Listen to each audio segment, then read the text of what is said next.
Locational theory, weber, और weber के साथ लोश की भी आती है भाई, तो ये वेबर की थ्योरी है।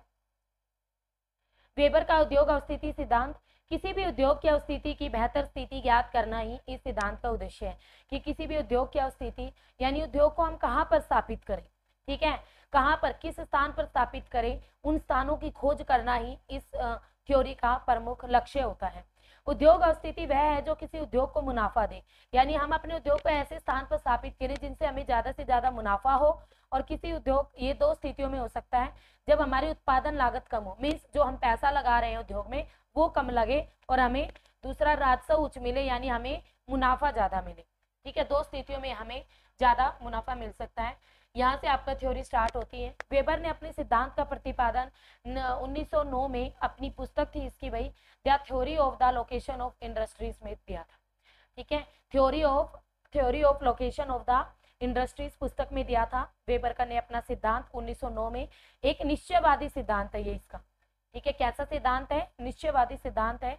इसमें ना पहले इसने कुछ एजम्पशंस रखी थी, कुछ मान्यताएं रख ली थी, कि बाजार उपलब्ध रहेगा जिसमें हम जो भी वस्तुएं उत्पादित करेंगे उन्हें विक्रय कर सकते हैं, उन्हें बेच सकते हैं, एक जैसा क्षेत्रफल होगा चारों तरफ, कच्चे माल की स्थिति के जो स्रोत हैं वो निश्चित होंगे और उनके बारे में हमें पूरी जानकारी होगी, जो कच्चे माल के जो स्रोत हैं, ठीक है, उनकी स्थिति का स्रोत निश्चित होंगे और हमें पूरी जानकारी होगी।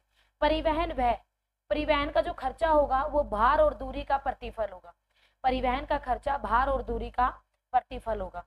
कुछ श्रम कुछ निश्चित स्थानों पर उपलब्ध होगा, जो आपका श्रम है यानी जो मजदूर है वो आपके कुछ ही स्थानों पर उपलब्ध होंगे। पूर्ण आपका कंपटीशन, पूरा कंपटीशन रहेगा मार्केट में, ठीक है। परिवहन खर्च, परिवहन व्यय, यानी जैसे जैसे परिवहन जितनी लंबी दूरी का होगा तो उतना ही ज्यादा खर्चा आएगा, ये इस चीज को बताता है। फिर अगला पॉइंट, मानव विवेक प्राणी है, उसमें अपनी समझ है, अपनी समझ से वो अच्छी तरीके से सारी चीजों का यूज कर सकता है। परिवहन जाल सभी संदर्भों में समान है, यानी चारों तरफ आपका परिवहन बिछा हुआ है, ठीक है, ऐसा नहीं है कि परिवहन की कमी है। तो ये इसने कुछ अजम्पशंस रखी थी कि भाई एक जैसा एरिया होगा, उसमें चारों तरफ परिवहन का एक जैसा जाल बिछा होगा, ठीक है, मनुष्य विवेक प्राणी है, और जो कच्चा माल है वो भी स्थानीय होगा और उसके बारे में हमें पूरी जानकारी होगी।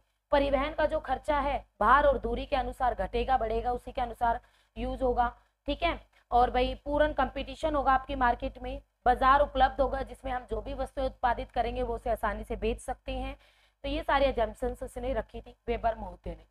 फिर वेबर ने पूर्व अनुमानों के आधार पर सिद्धांत की 3 प्रक्रियाएं बताई, वो कौन सी, इन तीनों प्रक्रियाओं के बाद ही उसने अपने सिद्धांत को इन तीनों प्रक्रियाओं में ही प्रेजेंट किया था।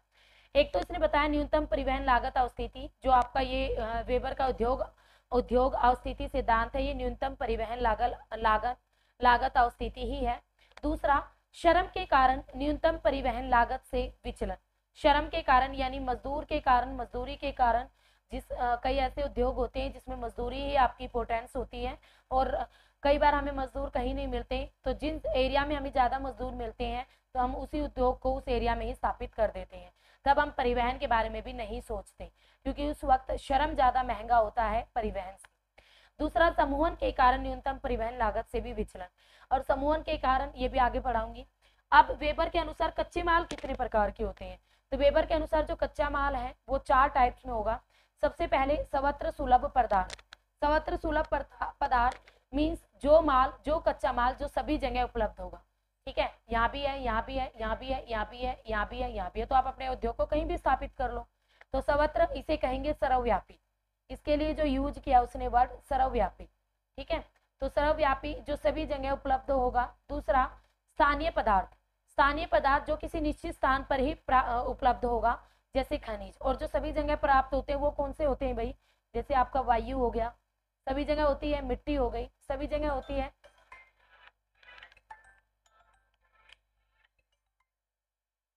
ठीक है, तो जो सभी जगह उपलब्ध होते हैं जैसे खनिज। शुद्ध पदार्थ, जिनकी वस्तुएं बनाने में उनके भार में कमी नहीं आती, शुद्ध पदार्थ किन्हें कहेंगे, ये चारों जो कंसेप्ट है ना आपको अच्छी तरीके से समझ आने चाहिए क्योंकि आगे इसके वेबर की थ्योरी में यही चारों वर्ड यूज होंगे। शुद्ध पदार्थ किसे कहेंगे, जिनसे आप अगर कच्चे माल से तैयार माल, विनिर्मित माल बना रहे हो तो जिनके भार में, उनके वजन में कोई कमी नहीं आती, जैसे कपास, कपास से रुई बनी, रुई से कपड़ा बना, तो इसमें इसके वजन में कोई कमी नहीं आएगी। जितनी कपास का वजन था उतना ही इस कपड़े का वजन होगा। Got it.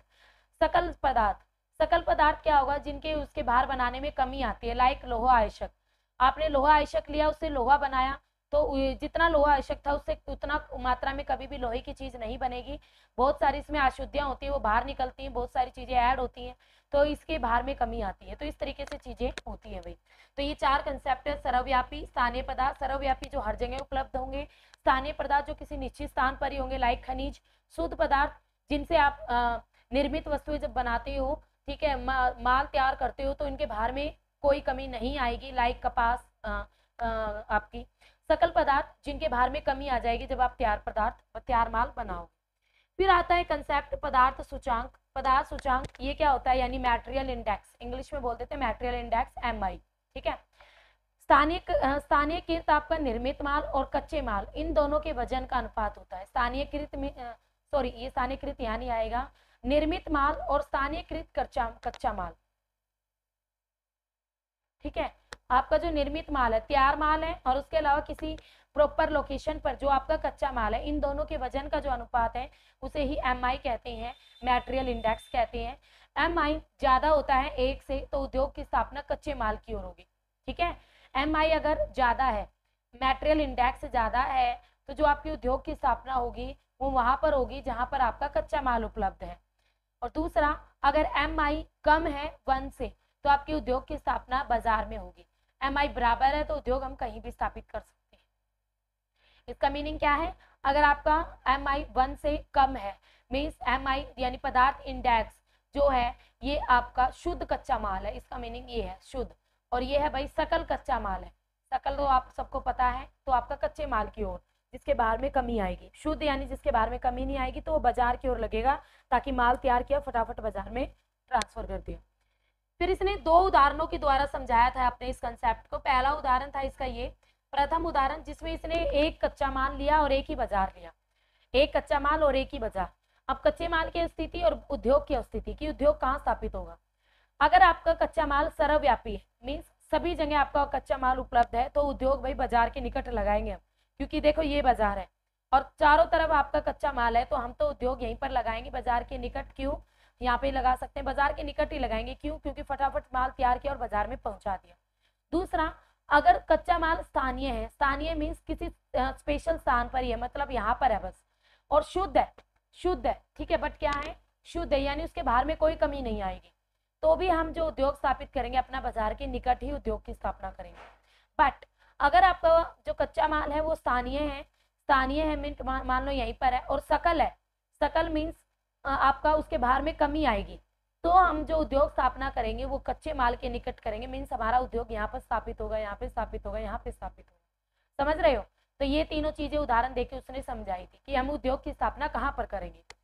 दूसरे उदाहरण से समझाया उसने, द्वितीय उदाहरण, जब एक बाजार होगा और 2 कच्चे माल होंगे। वहां पर हमने एक कच्चा माल और एक बाजार लिया था, यहाँ पर 2 कच्चे माल होंगे, और इस 2 कच्चे माल को R1 और R2 आप कह सकते हो, रॉ मटेरियल 1, रॉ मटेरियल 2। तो 2 कच्चे माल की स्थिति R1 और R2 और उद्योग स्थिति। यहाँ पर सबसे पहली कंडीशन कि दोनों कच्चे माल हैं और दोनों सर्वव्यापी हैं, यानी सभी जगह उपलब्ध है, तो फिर वही सेम चीज हम अपना उद्योग बाजार के पास लगाएंगे।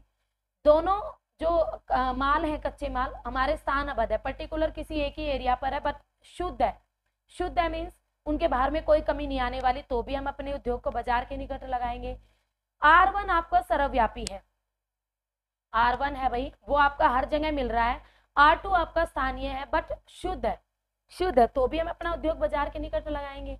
अब R1 और R2 दोनों स्थानबद्ध है और दोनों सकल है, तो हमारा जो उद्योग लगेगा, अब 2 कच्चे माल है ना, अगर खाली R1 होता तो हम कह देते भाई R1 के निकट उद्योग लगाएंगे, खाली R2 होता तो हम कह देते कि R2 के निकट उद्योग लगाएंगे, बट दोनों ही है, दोनों स्थानबद्ध है। मान लो R1 आपका यहाँ पर है, R2 आपका यहाँ पर है, दोनों स्थानबद्ध है, दोनों सकल है, यानी दोनों के बाहर में कमी आएगी जब हम चीजें बनाएंगे। तो हम अपना उद्योग कहाँ स्थापित करें, इसके पास या इसके पास। तो इसकी स्थिति वेबर ने त्रिभुज द्वारा, कि उद्योग की स्थिति हम त्रिभुज द्वारा निर्धारित करेंगे, और ये था इसका त्रिभुज भाई, जिसमें इसने एक त्रिभुज बनाया, ठीक है, ये त्रिभुज बना रखा है, और जिसमें नीचे वाले दोनों बेस लेवल पर इसने R1 और R2 को, रॉ मटेरियल 1 और रॉ मटेरियल 2 को प्रेजेंट किया, ऊपर इसने बाजार को प्रेजेंट किया। अब हम अपना उद्योग कहाँ स्थापित करेंगे, अगर ये दोनों सकल है तो, अशुद्ध है और सकल है तो, ठीक है। तो हम भाई थोड़ा सा बाजार से चलेंगे, थोड़ा सा R1 से चलेंगे, थोड़ा सा R2 से चलेंगे, और दोनों के बीच की जो लोकेशन है यही हमारे उद्योग के लिए सबसे बेस्ट लोकेशन रहेगी वेबर के अकॉर्डिंग, ठीक है। तो आपका अगर ये थ्योरी आती है तो आप इस डायग्राम को जरूर बना के आओगे। गॉट इट, समझ में आ गया। फिर इसका न्यूनतम परिवहन लागत से विचलन कब होगा, देखो मैंने आपको ये चीजें बताई थी ना यहाँ पर, ये रही कि पूर्व अनुमानों के आधार पर सिद्धांत की 3 प्रक्रिया बताई थी कि न्यूनतम परिवहन लागत स्थिति, दूसरा इनसे विचलन कब कब होगा। अब ये न्यूनतम परिवहन लागत स्थिति तो आपने पढ़ ली, अब है इससे विचलन। विचलन का मीनिंग क्या होता है कि इससे दूर हटना, कि वैगनर कब न्यूनतम परिवहन लागत को भूलकर अन्य स्रोतों की ओर जाएगा। तो श्रम की भूमिका भी अहम होती है किसी भी उद्योग की को लोकेशनलाइज करने के लिए। यदि श्रम की भूमिका, श्रम तो जानते हो ना आप, मजदूर, इनकी कीमत प्रति इकाई उत्पादन परिवहन की लागत से कम है। मान लो आपका ट्रांसपोर्ट हमें ज्यादा महंगा पड़ रहा है, एक एरिया भाई यहाँ पर आपके भरपूर मात्रा में श्रम है, मजदूर उपलब्ध है। अब हमें उद्योग बसाना है, बट इस एरिया में अगर हम उद्योग बसाते हैं तो ट्रांसपोर्ट हमें सस्ता पड़ता है, बट श्रम यहाँ बिल्कुल नहीं है, और हम एक ऐसी इंडस्ट्री बसाने जा रहे हैं जहाँ पे श्रम हमें ज्यादा चाहिए, मजदूर ज्यादा चाहिए, तो हम अपना उद्योग श्रम के नजदीक लगाएंगे, ठीक है। क्योंकि इस वक्त क्या है, हमारा जो ट्रांसपोर्ट का खर्चा है वो कम है इसकी तुलना में, क्योंकि श्रम का खर्चा ज्यादा है, मजदूरों का खर्चा ज्यादा है। तो जब आपकी श्रम की कीमत प्रति इकाई उत्पादन परिवहन की कीमत से, लागत से कम होती है, तो आपका परिवहन का न्यूनतम लागत सिद्धांत से विचलन हो जाता है उद्योग का, और उद्योग फिर आपके श्रम के अनुसार ही स्थापित होता है कि जहां पर हमें श्रम मिलता है हम वहीं पर उद्योग को स्थापित कर दें। दूसरा, समूहन की भूमिका, क्योंकि समूहन के कारण भी आपके न्यूनतम परिवहन लागत से हम विचलन करते हैं। कैसे, 2 प्रकार से होता है ये। जब किसी स्थान पर अनेक उद्योग स्थापित हो जाते हैं, लाइक ये हो गया, ठीक है, ये हो गया, और भाई ये हो गया आपका उद्योग, एक उद्योग आपका ये स्थापित हो गया, और एक उद्योग आपका ये स्थापित हो गया। ध्यान से समझना, जब किसी स्थान पर अनेक, अब ये पूरा एक स्थान हो गया जिस पर अनेक उद्योग स्थापित हो गए ना, ये उद्योग, ये नंबर ए, ये बी, ये सी, ये डी और ये ई, और ये वो वाला पार्ट जिसमें बी सी डी ई तीनों के तीनों का समूहन वाला पार्ट है ये, ठीक है। तो जब किसी स्थान पर अनेक उद्योग स्थापित हो जाते हैं तो उससे हमारा जो उत्पादन व्यय है वो भी कम हो जाता है, क्योंकि इतने सारे उद्योग जब एक जगह पर होते हैं तो कहीं ना कहीं इन उद्योगों को जो कच्चा माल, बिजली, पानी, अन्य सुविधाएं जो चाहिए वो आसपास कम कीमत पर मिल जाती है। कई उद्योगों के एक साथ होने पर श्रम भी अधिक, मजदूर भी यहाँ पर अपने आप अपनी झुग्गी झोपड़ियां बना लेते हैं, यहीं पर रहने लग जाते हैं क्योंकि यहाँ पर काम अच्छा मिलता है उन्हें। बाजार भी यहाँ से निकट ही स्थापित हो जाते हैं, और वृहत बाजार से भी उत्पादन क्या हो जाता है, कम हो जाता है, और जिससे हमें मुनाफा अधिक मिलता है। तो यहाँ पर ये ए बी सी डी का समूहन क्षेत्र है, और इस एरिया में आपके अनेक से अनेक आपकी बाजार, श्रम, सब कुछ उपलब्ध रहता है इस वाले एरिया में। तो जब ऐसी सिचुएशन होती है तब परिवहन को भूलकर हम ऐसी जगह पर अपने उद्योग की स्थापना करते हैं, ठीक है, समझ में आ गया। फिर उद्योग का जो अवस्थिति सिद्धांत थी भाई, इसको भी क्रिटिसाइज किया गया था, इसकी आलोचना भी की गई थी। तो इसकी आलोचना हुई थी कुछ कारणों की वजह से, कुछ पॉइंट्स को जो वेबर महोदय ने बिल्कुल ही इग्नोर मार दिया था, और उन्हीं की वजह से इसका थोड़ा क्रिटिसाइज किया गया था। तो वेबर के ने उद्योग उद्यमिता और प्रबंध यानी मैनेजमेंट को और ओनरशिप को बिल्कुल ही इसने नकार दिया था, कोई स्थान नहीं दिया। परिवहन व्यय में सदैव दूरी के साथ व्यय नहीं होता, हमेशा ये नहीं होता कि जितनी दूरी बढ़ती जा रही है खर्चा उतना बढ़ता जाएगा, हमेशा ये चीज नहीं होती। कच्चे माल और तैयार माल में परिवहन लागत हमेशा एक समान नहीं होती। ऐसा नहीं होता कि जितना कच्चा माल है और जितना तैयार माल है दोनों में परिवहन लागत आपकी इक्वल होगी, ऐसा भी जरूरी नहीं है, ठीक है। राजनीतिक और सामाजिक और भौतिक कारकों की महत्ता होती, इसने बिल्कुल भी नहीं मानी। किसी भी उद्योग की जब हम स्थापना करते हैं तो कुछ पॉलिटिकल कारक, कुछ सोशल, कुछ आपके फिजिकल जो फैक्टर्स हैं वो इफेक्ट करते हैं, जिनका वेबर महोदय ने कहीं पर कोई जिक्र नहीं किया, ठीक है। उसके अलावा हाँ जी बस इनफ। फिर आखिरी में निष्कर्ष